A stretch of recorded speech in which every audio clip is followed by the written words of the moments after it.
Hello, welcome to this video on Lily de Silva, lesson 13. In this one, we'll deal with the grammar and vocabulary, which is on pages 49, 50, and 51 of the printed book, and we'll do the translation exercises in two separate videos. So, lesson 13 on the conjugation of verbs. And this lesson deals with verbs that in Sanskrit are called the 10th class. That is, rather than ending in ami, asi, ati, it's ayami, ayasi, ayati. I will call up my iPad. Here we are. Now you'll see that Lily de Silva says near the top of page 49, verbs which have the base ending in e are conjugated somewhat differently from what has been learnt so far. They can have two verbal bases, one ending in e, the other ending in aya, as in choreti and chorayati. Now, Lily de Silva gives her explanations without any reference to Sanskrit. She's made a policy, I imagine she's made a policy decision to avoid doing things by reference to Sanskrit.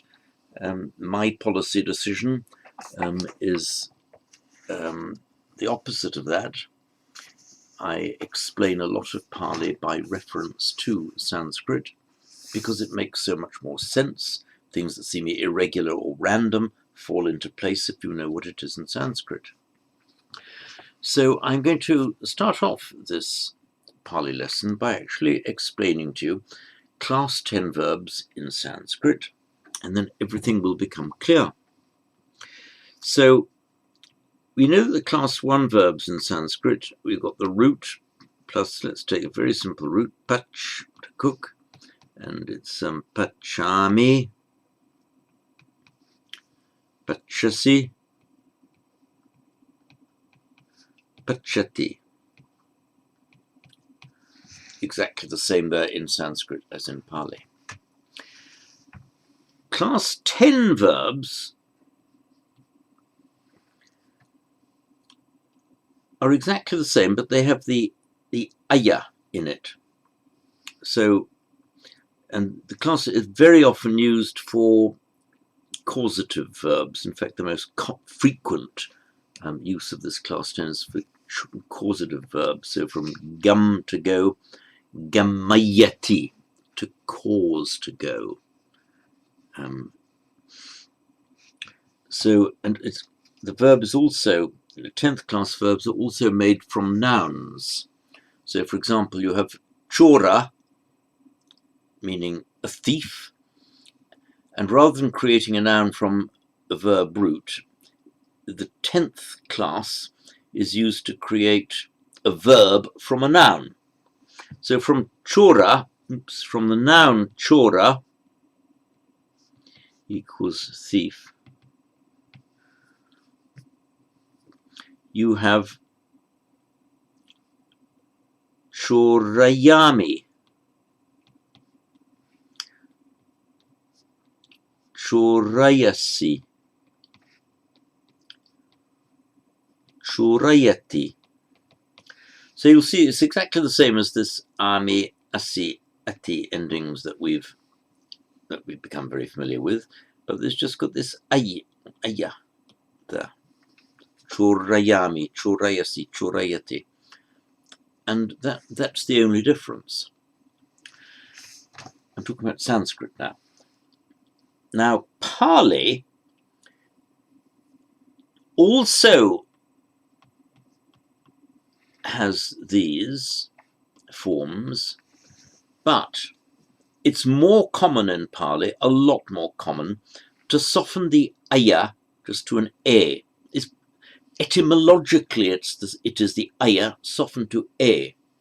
So let's look at the verb puja, the noun puja. go to a new page. Puja. Now, meaning worship.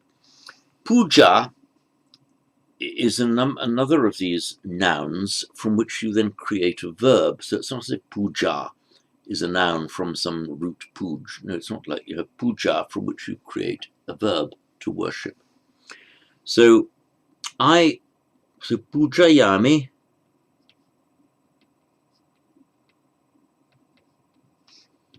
So pujayati, pujayasi, pujayati.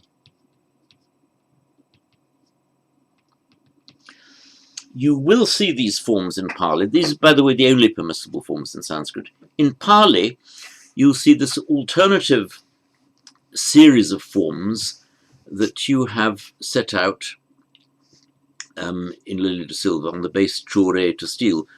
Choreti, choresi, choremi, as following the classical Sanskrit and Pali order here. And the plural chorenti, choreta, chorema. So let's look at pujayami. Alternative form and more common in Pali is pujemi, pujesi, pujeti, and so on for the plural. Pujema, pujeta, pujenti. And we all know this one. We chant, Buddham pujemi, and so on. Dhammam pujemi, as it is. In Sanskrit, you would be chanting Buddham pujayami, Dharmam pujayami, Sangham pujayami. In Pali, Buddham pujemi, Dhammam pujemi, Sangham pujemi. So all it is, remember, is a softening of the Sanskrit aya into an a. Just as, for example, we get these softenings, avatarati. He come down, he comes down, which in Pali becomes utarati. So the ava softened to an o, just as the aya sometimes, very frequently in these causative verbs, softens to an a.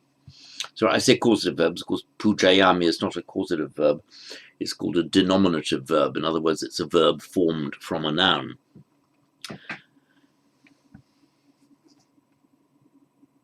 A truly causative would be from gam. We have gachati, he goes, but as the causative, gamayati.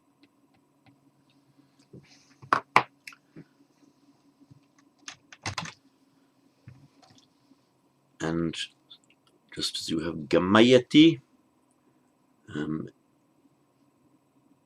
in Sanskrit, you have gameti in Pali. Note on this point, by the way, that you know that gam gachati is a bit irregular. You don't say gamati, you say gachati. When you are forming the causative, you form it from the root. You go back to the root to form it. So it's not gachayati, that word doesn't exist. It's gamayati. You see that Lily de Silva here then sets out the two different ways of conjugating this verb, as it choreti or chorayati, and so on. Just bear in mind that it's all one in Sanskrit, alternative forms in Pali, but the form in eti rather than ayati is far more common in Pali. Note, incidentally, for the formation of the present participle, make it an I'm talking about the short form present participle. It would be chorayam. You never have chorem, chorayam, gamayam, pujayam, and so on. And pujayantam. Now, I'm looking at the vocabulary here, paragraph 2 on page 49, second half of the page. Deseti, I'll go through these words. Deseti is the root dish. In Sanskrit, it has dishyati and deshayati. If the root, this happens in a lot of instances, has a short I or U followed by a single consonant, very frequently there's guna of that consonant, so I becomes E, U becomes O. So dishati, deshayati. So this deshayati then becomes, it means to show or point out. Actually, the non-causative dishati and the causative deshayati have essentially the same meaning. It's not actually a causative verb in Sanskrit.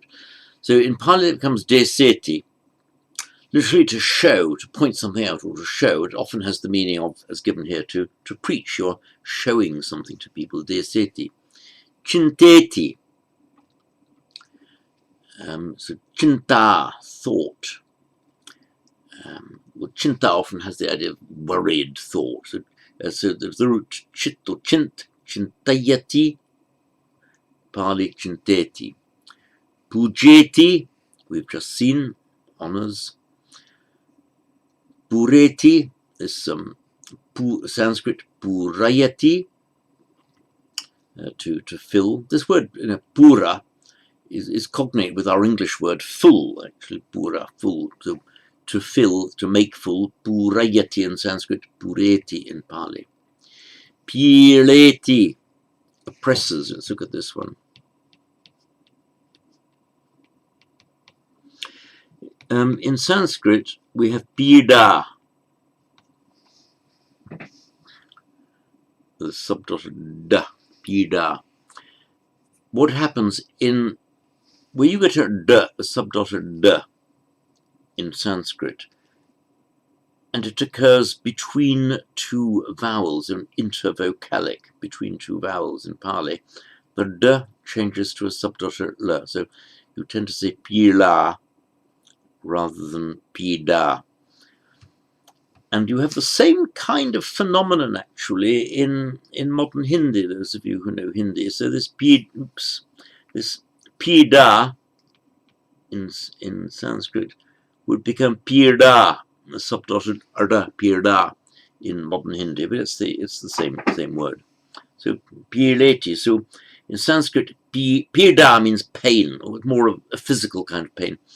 And pirda, pain, pirdayati, to cause pain, to hurt, or to oppress as well. And so in Pali, pileti.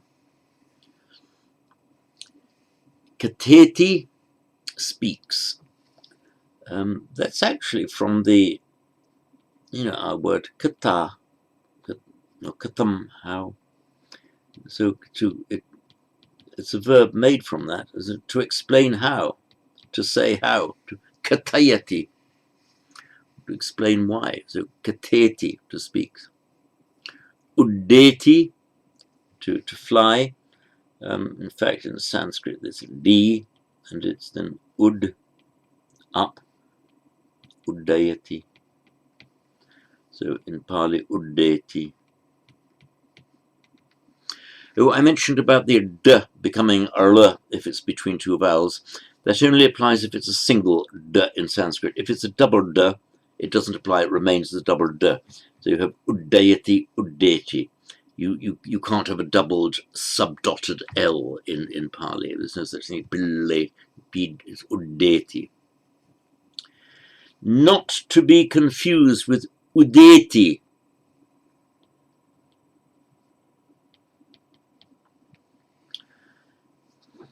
This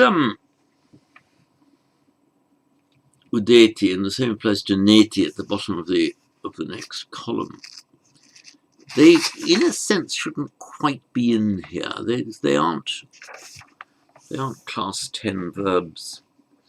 Udeti, the reason udeti is what it is ut plus the root I, the udaya, samudaya, udaya, or ut I, coming up, arising. I is one of those verbs that just makes a guna of the first syllable, to a, and you add on the ending to it. So it's eti. It's not an ayati verb. It's not a 10th class verb. It's actually a class 2 verb in Sanskrit. So it looks, if you transpose it into Pali, udeti, it looks like the Palified form of a Sanskrit class 10 verb, but just bear in mind, actually, it's not that. It's from a different origin, but superficially looks the same. Rupeti is to plant. It's actually from the root ru, meaning to grow. And but so to make grow, it would be in Sanskrit ruhayati, but the hub just becomes a p. Something like rupayati, so rupeti in Pali. Manteti discusses or takes counsel. One of the words of mantra is actually counsel, advice. The word actually for a minister, as in a king's minister, as a counsellor, is a mantrin, somebody who gives mantra, somebody who gives advice. Mantrin. So mantrin means a minister or a high official of government. And when the Portuguese were in India, they made that word a mandrin, they said in Portuguese. And this word Mandarin then kind of stuck because it also was used by the Portuguese and also by other foreigners in China, meaning a high Chinese official. So the word Mandarin originally means an official, a high official. And all over China, these mandarins would speak the same kind of high court Chinese of the northern form of Chinese. And then the name just came to be applied to that form of Chinese generally, that's where we get the word Mandarin, from mantrin, from mantra. Anyway, back to where we were. Manteti. So in Sanskrit it would be mantrayati. So in Pali, manteti. And that same verb with the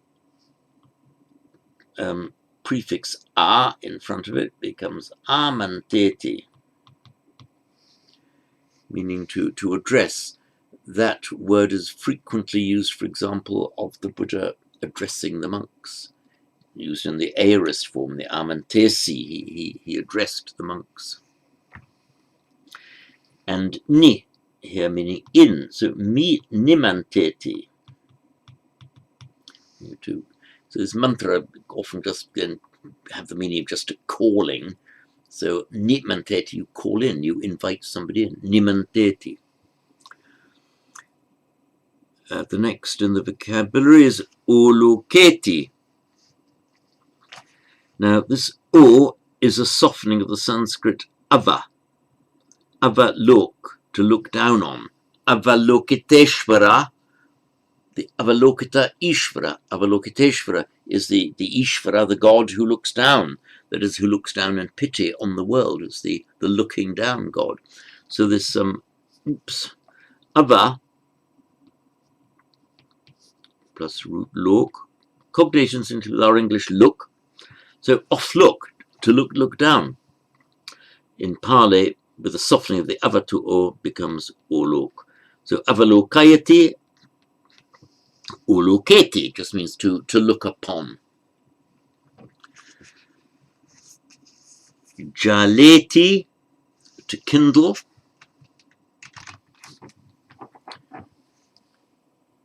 Jaleti. Okay, Sanskrit root, jewel. There's a v there that just disappears in Pali. And in Sanskrit, it's jewelati. It's an intransitive verb, just means to blaze up, to burn, intransitive. And Sanskrit makes the causative by lengthening the a, jwalayati. In fact, you can also have, it can be a jwalayati or jwalayati in Sanskrit. Sometimes you get both forms side by side. Anyway, jwalayati, and then our normal mutation, jaleti, to kindle, just to make burn, to make it blaze up. Chadeti, to cover. Mareti, see, we have our, in Sanskrit, our root mre, and marati, make a causative, marayati,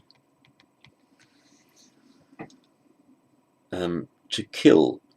There are other more common words for to kill, primarily the root han, to kill. Marayati, to cause to die. So rather than just killing, it's also used in like putting to death, the deliberate killing of another being. In the Bodhi Charyavatara, you talk about these, you're being like buffaloes being led to the slaughter, Maryamana, being put to death, being brought to death. But Marayati is just the causative form, to make die. Neti is actually from the root ni, which in Sanskrit regularly forms its present in nayati, which then in Pali becomes neti. That's why I said it's not really an aya verb, it's not a class 10 verb, but it behaves like one in Pali. Neti, to lead or to take away. But note that the noun from it is niti, which means leading. Also, you can make another form of the noun with the prefix vi, and you get the vinaya, the rules of conduct. It literally means lead vinaya, leading away, because these are the rules that lead you away from bad acts. That's the meaning of the vinaya, the rules of conduct. They guide you away into from the evil to the good.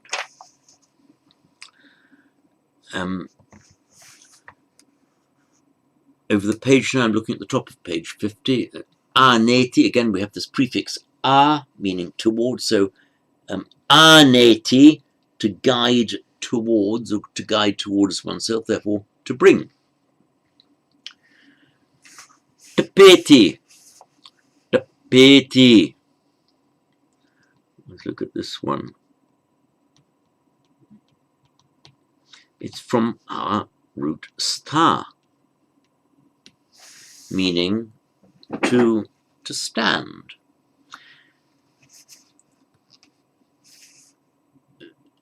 There are several verbs that where the root ends in a long a.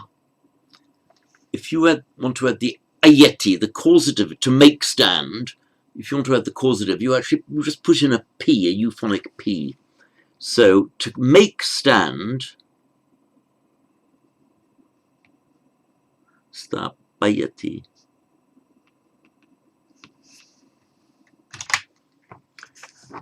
So hang on, I'll bring the Sanskrit back to you in a moment. Oops, sorry. Nearly there. Here we are. So sta, to stand. The causative stapayati, literally it's to make stand. We're talking about Sanskrit now. Now bring back this page on Lily de Silva, sorry, in Monia Williams, of the root sta.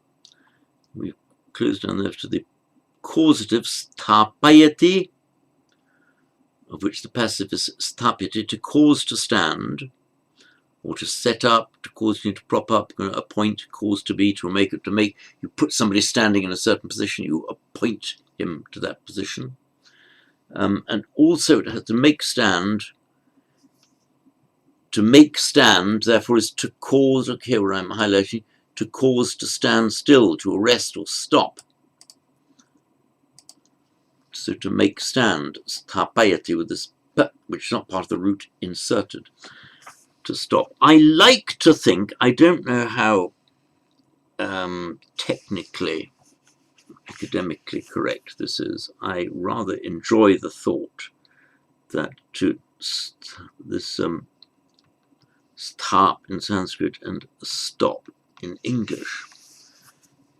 From the same, that stop actually is a variant of the Sanskrit causative from the root sta, stapayati, stop. I'd love to be able to ascertain that it definitively is. Hopefully it is, but anyway, even if it's not, it's a very good way of remembering, because to stop is to make stand. In other words, if something's moving along, you make it stand still, stop. In Pali, what happens is, stapayati, the st becomes just an aspirated t, subdotted t. The a shortens. So from stapayati, we get in Pali tapeti. It's translated here as keeps. Yeah, to keep also, it does also mean that, because you're making it so you're keeping it with you. It's not moving away from you, you're keeping it. But the underlying meaning is to stop it, keep it, make it stand. Pateti, to fell, to make fall. Okay, this is a good one. This is a very nice example of a formation of a causative verb from an intransitive root. Pat, patati. It falls. Make a causative by lengthening the a to a. In Sanskrit, patayati, Pali, pateti, to make fall. You can do it, for example, in, say, fells here, as in felling trees, to make the tree fall. Paleti, rules or governs, that's the, from the root pal. We have the, we've had this word, the bhupala, meaning a king. The bhu, the root means to be, but also bhu, it means the earth, where we have our being, the earth or the land, the bhu. So the bhupala, translated as king, actually literally means the earth the protector of the land is the king, so pala. So this pala then makes the verb paleti. So the original meaning actually is to protect, then by extension it came to mean to rule or to govern. Parivajeti, to avoid.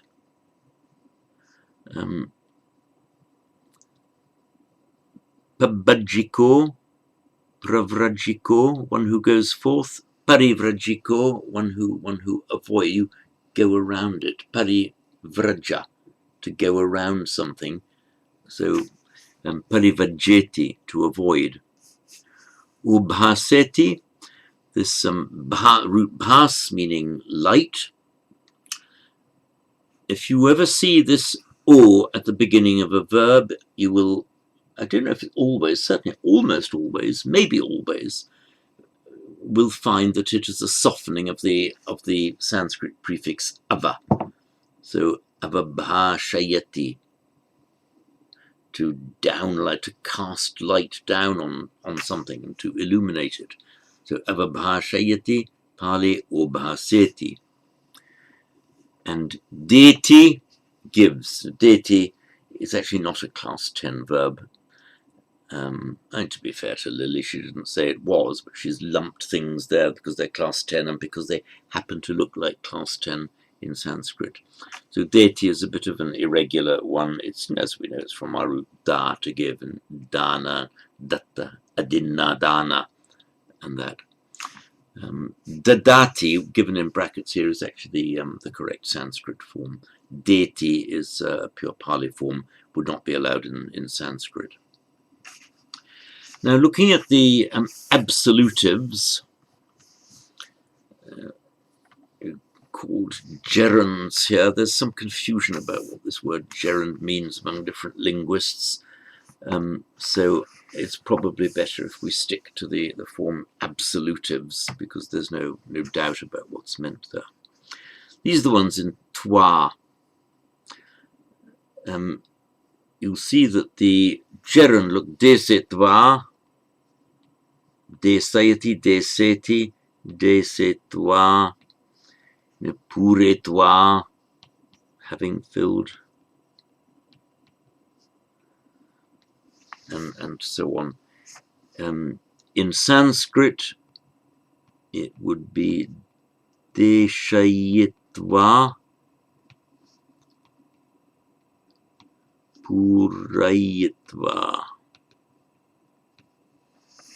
And it may be you find somewhere in Pali, I'm not sure actually, desayitva, just as you normally say deseti, but you can say desayati.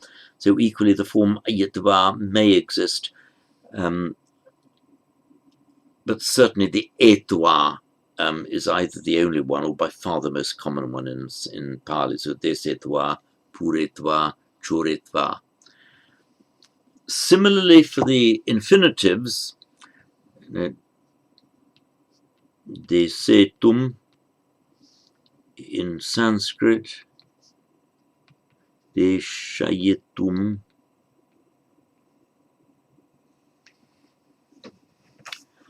and similarly chintetum, pujetum, puretum, and so on.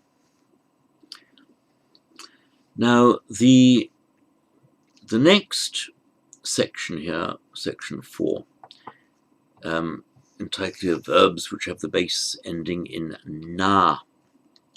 Actually, that is class 9 in Sanskrit. So let's look what happens in Sanskrit and then what happens in Pali.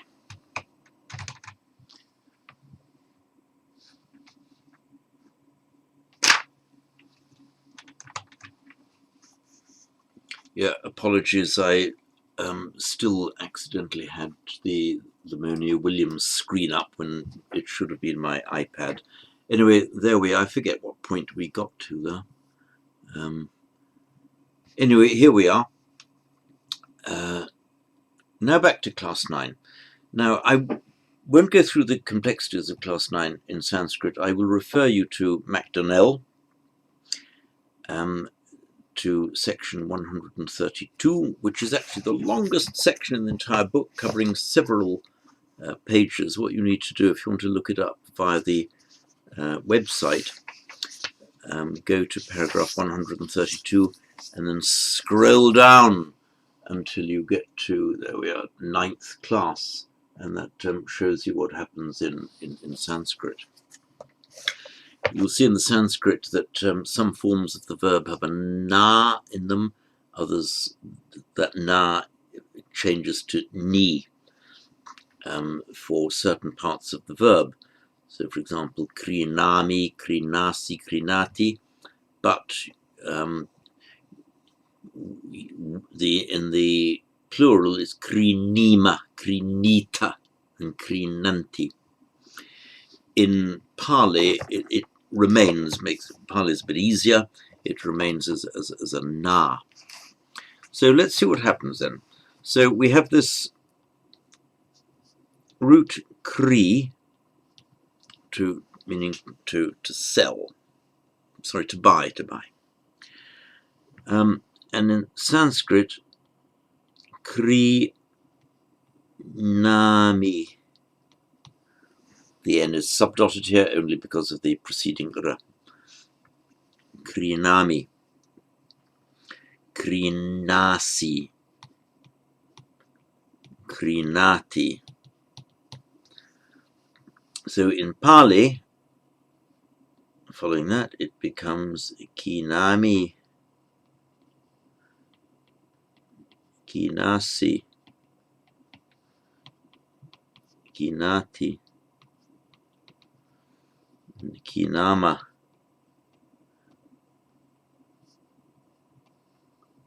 Kinama. Kinata. Actually, sorry, these are all subdotted in Pali as well, following the Sanskrit. Kinama, kinata, and then the kinanti, short a, kinanti. So remember, in Sanskrit, it will be krinima and krinita. But in Pali, it's all the na, kinami, kinasi, kinati. So kinami I by vikinami, because you the verb away, vikinati, to sell. Vikinati, if you look in the vocabulary there, the K is doubled because in Sanskrit it is vikrinati.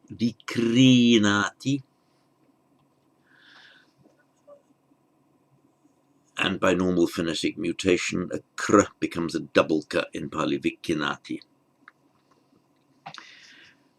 Sunati,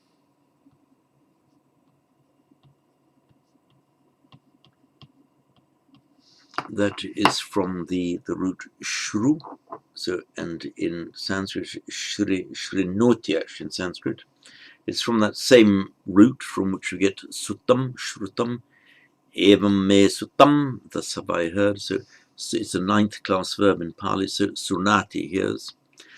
And the root mi, to measure, minati, measures. Ganhati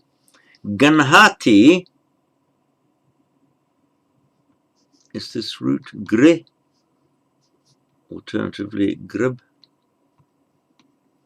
When we discussed earlier, grab, to take, grab, it's cognate with our grab. In Sanskrit is grihnati. Grihnati, it's a ninth class verb, not grihati, grihnati. And as very frequently happens in Pali, where you get an H with a liquid vowel, they metathesize, they swap places. That's why you get in Pali ganhati. So that n actually is a sign of this class of the verb. From grihnati, Pali becomes ganhati. And uganhati, literally to take up, is the next word in the vocabulary list, is the way of expressing learning something. You take it up. Janati, look at janati, knows. Let me explain how this happens. The root is jna, to know, and it's a ninth class verb in Sanskrit. So if it were a regular ninth class verb, I'm putting asterisk there to show this form doesn't actually exist, it would be jnanami, I know. What happens is a bit irregular.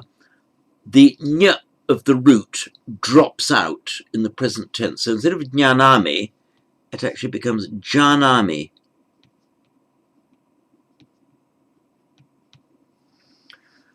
So if it were regular, it would be jnanami, but the ny irregularly drops out throughout the present tense, the present system, so it becomes janami. And that explains this form, and that's how we have the exact mirroring of that form, janami, janasi, janati, in Pali. For ji, the root ji, to conquer, is where we have the root jaya. Jai Hind, Jaya Hind, Jai Hind, long live India. Actually, oddly enough, in Sanskrit, this is not a ninth class verb. It's an ordinary class 1 verb, whereby the G becomes regular in Jayati. It's Jayate, I think. Jayati or Jayate, it can be Parasmaipada or Atmanepada, so Jayati or Jayate. But Pali makes it into a ninth, what would in Sanskrit be a ninth class verb, and that's why we get jinati, to win or to conquer.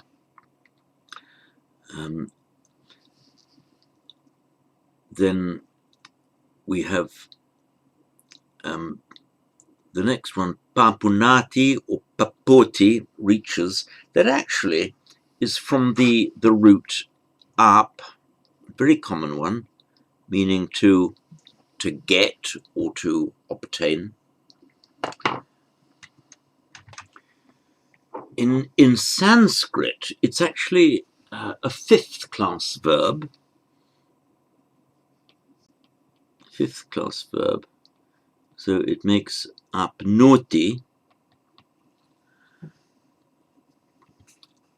and then pra, very frequently prefixed with pra, having pretty much the same meaning, maybe suggesting a bit more effort, prapnoti. So prapnoti in Sanskrit. That is why you have in the vocabulary papoti. Prapnoti, papoti. Actually, it's a prapnoti, papoti. In Pali, you get this papunati form as well. Instead of papoti, is papunati. Papunati, which is just looking at Monia Williams here. That form just doesn't reflect anything in Sanskrit. It's a bit of an irregular form. But just remember that from this root, papunati, papoti, basically from the root ap with the prefix pra, prapnoti, Sanskrit papunati or papoti.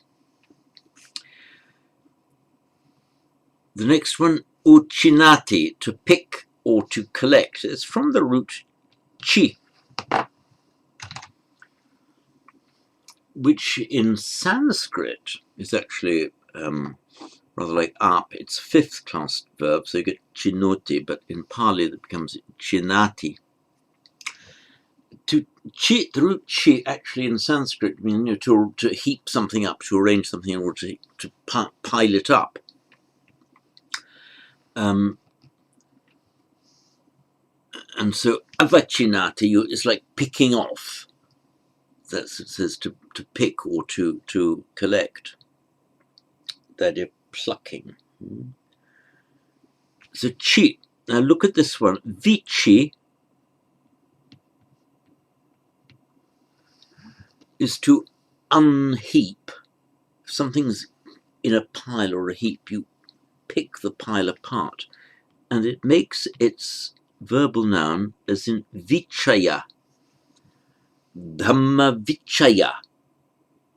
The analysis of the examination of the Dhamma, vichaya, unheaping, deconstructing. So when we are analyzing anything, we've got this complex entity, machine, whatever, set of teaching, which is the chaya, the assemblage of it. The vichaya, you examine it by pulling it apart. Vichaya, unheaping, disassembling, deconstructing, seeing what it's really made of. And that's the underlying meaning of vichaya, as in Dhamma vichaya, kind of picking it apart. Not picking holes in it, but picking it up, examining what's really in there. That's so uchinati. So in Sanskrit would be avachinoti. Pali becomes uchinati. So the idea of like to pick. The idea was avachinati, like plucking a fruit off a tree. You pick it down, you gather it down. And pahinati.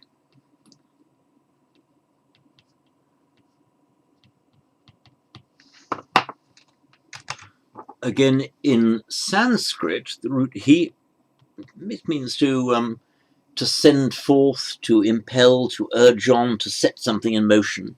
It's a fifth class, so it goes hinoti. A lot of these Sanskrit fifth class verbs that go from hi, hinoti, become hinati and so on in Pali. Prahinati, or in Sanskrit, sorry, prahinoti. Prahinoti in Sanskrit, and in Pali, pahinati. So he, to send forth, the root prahi, to send forth. What's it good? To send, yeah, prahinati, to send out. You know, from he, we have the word hetu, the cause of something. You see, that which propels it, something that pushes it for what causes it, that moves it forward, that propels it forward, is the hetu. And if something is a hetuka, literally causeless, something that happens for no reason or suddenly, is a hetuka, from the same root, he, with guna, hetu, hetuka, pahinati, to send forth. And what does Lily say at the bottom of page 50? It should be observed that the present tense verbal terminations remain constant. Only the vikarana, that's the final suffix of the persons, or the conjugational sign between the root and the termination, shows variation. Okay, fine, that's correct. So, janami, janasi, janati, janam, janata, jananti, and so on. That's correct.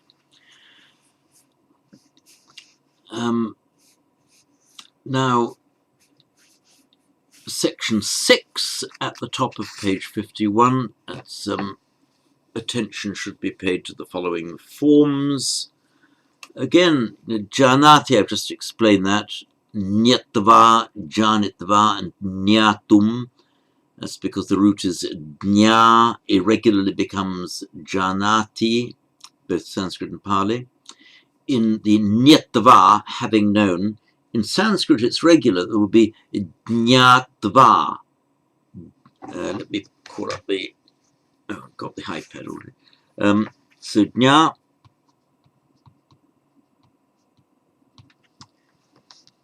the absolutive in Sanskrit is completely regular, jnatva. The infinitive is regular, jnatum, just adding the tva and the tum. And in Pali, it would like to be jnatva, but because we've got a consonant cluster there, it shortens, so that's why it's nyatva. Now,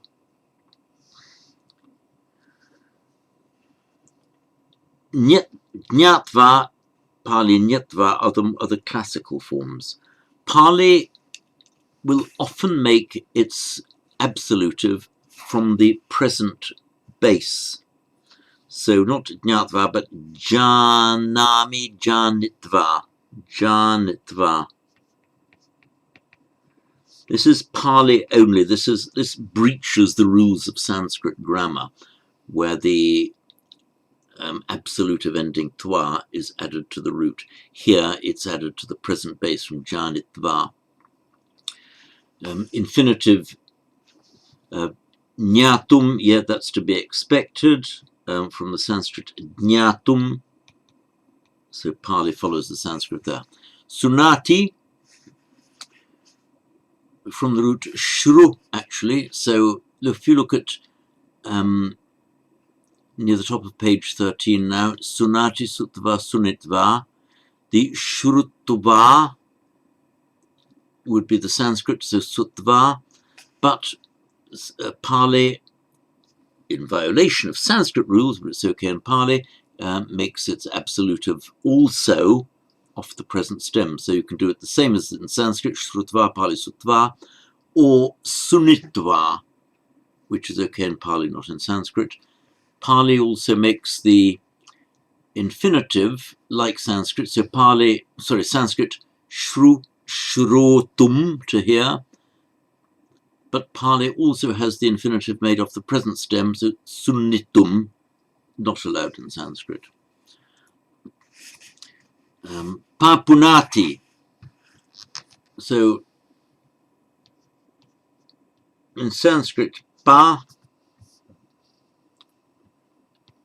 gerund, it's not gerund, it's got absolutive. Patva, entirely regular. In Pali, it becomes patva, shortening the a to a. Also, papunitva. So again, it's forming the absolutive from the present stem.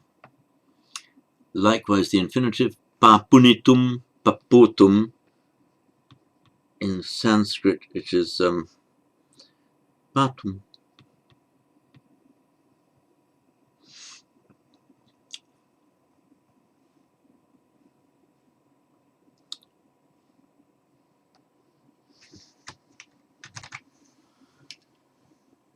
Yeah, sorry there, my brain was just going completely blank. It wasn't pa, it's arp, silly me. And what we're seeing here is the pra plus arp. Ignore everything I said about pra arp, because it becomes in Sanskrit prap. And so because it's the prefix pra plus arp, it is prapya. But in Pali is going to allow patva. Praptva, not allowed in Sanskrit because you have aptva, but prapya. In Pali you can have patva,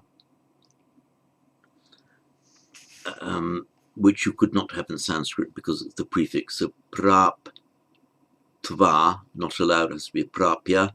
But in Pali it wants to be praptva, but it becomes patva.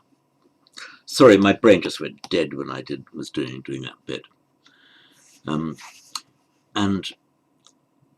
papunitum, if you look at the infinitive form, the Pali papunitum,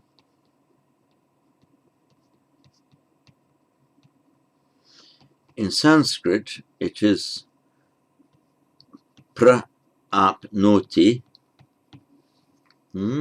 So prapnoti, subdotted n because of the r, and with the intervening p does not block the retroflexization. Prapnoti, which is why you get the Pali paputi. And Pali then, so the infinitive in Sanskrit is praptum. Pali makes it as either paputum, a bit irregular, and papunitum, which is just not allowed in Sanskrit. Papunitum.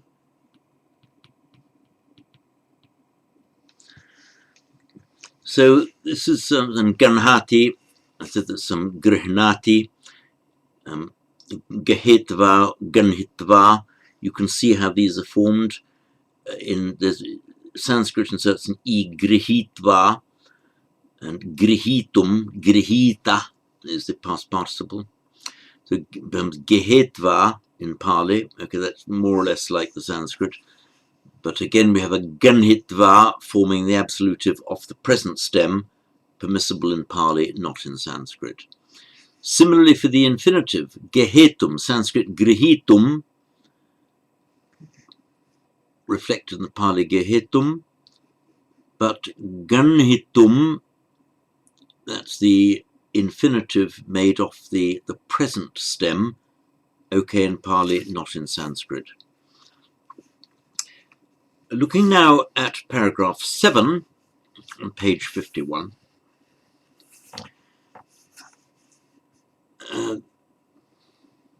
I won't go into detail at this stage on the grammar of these slightly odd verbs from bu and kri, to be and to do. I'll just observe, shall I call up the Manuel Williams bu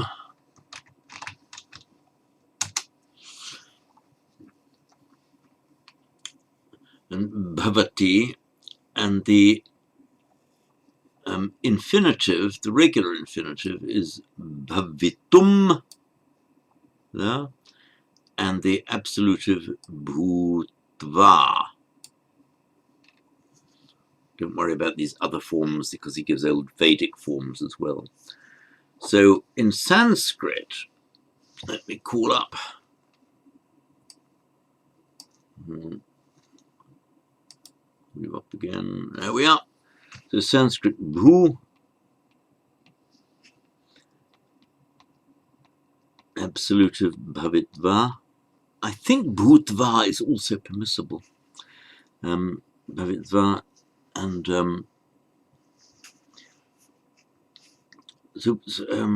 sorry, bhutva and bhavitum.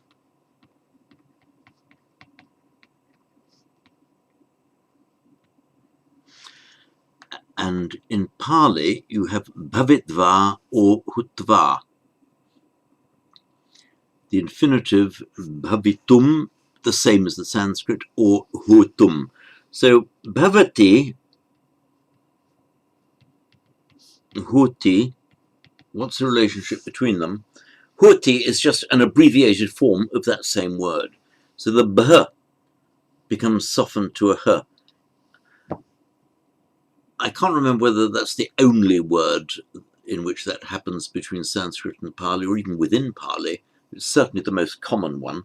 Bhavati and huti are effectively the same word.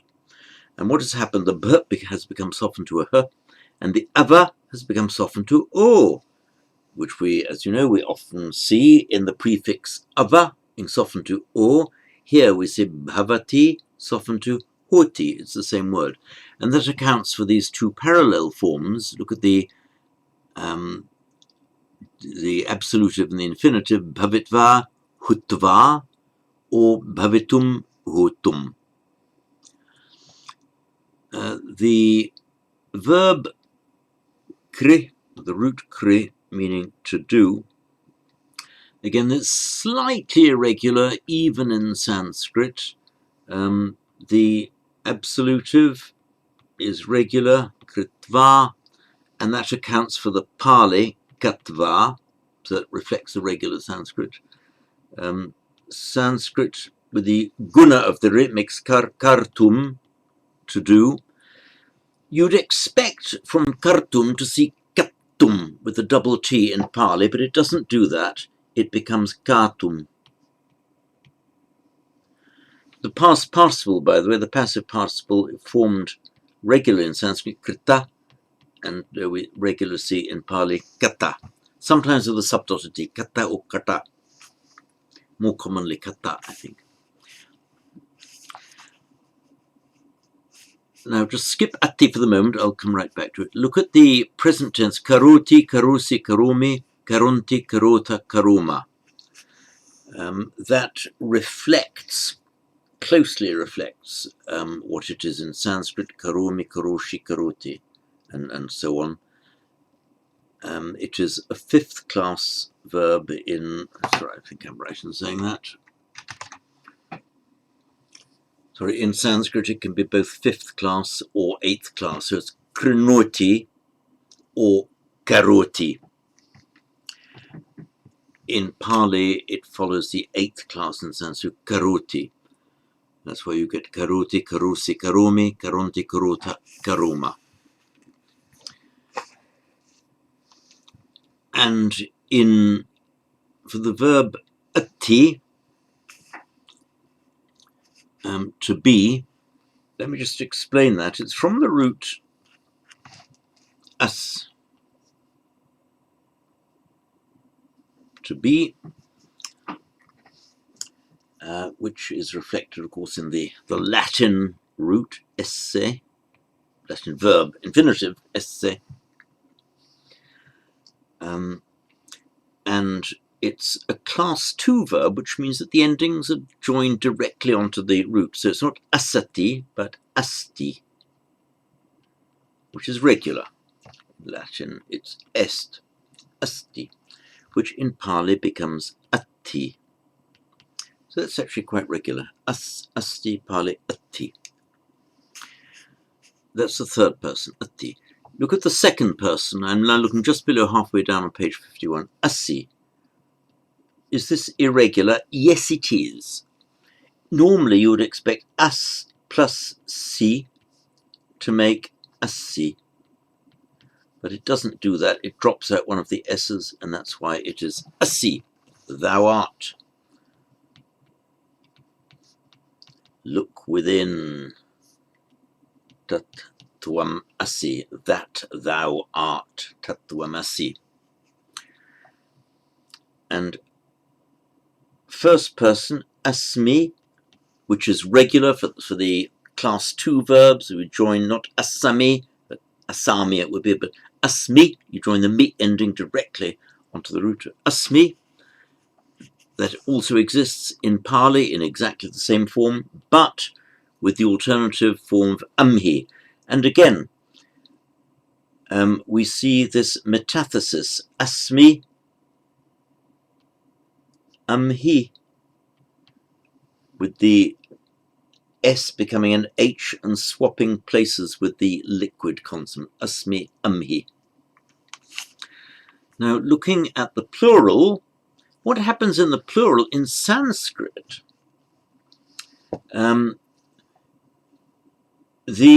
What happens is it's regular, but for the fact that the first vowel drops off. So, in Sanskrit, it would be in the plural asmah.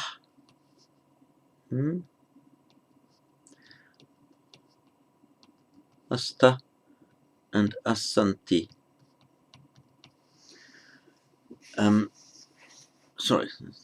So